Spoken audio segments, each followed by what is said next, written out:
नवाबशाह में डाकुओं के हमले में पुलिस एहलकार शहीद हो गया। डाकुओं के ताक़ुब में फायरिंग का तबादला हुआ, जिसमें पुलिस एहलकार एडी सोलंकी शदीद जख्मी हो गए। जख्मी एहलकार को फौरी तौर पर अस्पताल मुंतकिल किया गया, ताहम वो जांबर न हो सके। पुलिस की भारी नफरी ने इलाके को घेरे में ले लिया है। नवाबशाह में डाकुओं के हमले में पुलिस एहलकार शहीद हो गया। डाकुओं के ताक़ुब में फायरिंग का तबादला हुआ, जिसमें पुलिस एहलकार एडी सोलंकी शदीद जख्मी हो गए।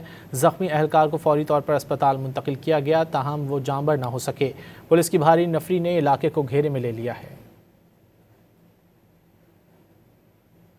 नवाबशाह में डाकुओं के हमले में पुलिस एहलकार शहीद हो गया। डाकुओं के ताक़ुब में फायरिंग का तबादला हुआ, जिसमें पुलिस एहलकार एडी सोलंकी शदीद जख्मी हो गए। जख्मी एहलकार को फौरी तौर पर अस्पताल मुंतकिल किया गया, ताहम वो जांबर न हो सके। पुलिस की भारी नफरी ने इलाके को घेरे में ले लिया है।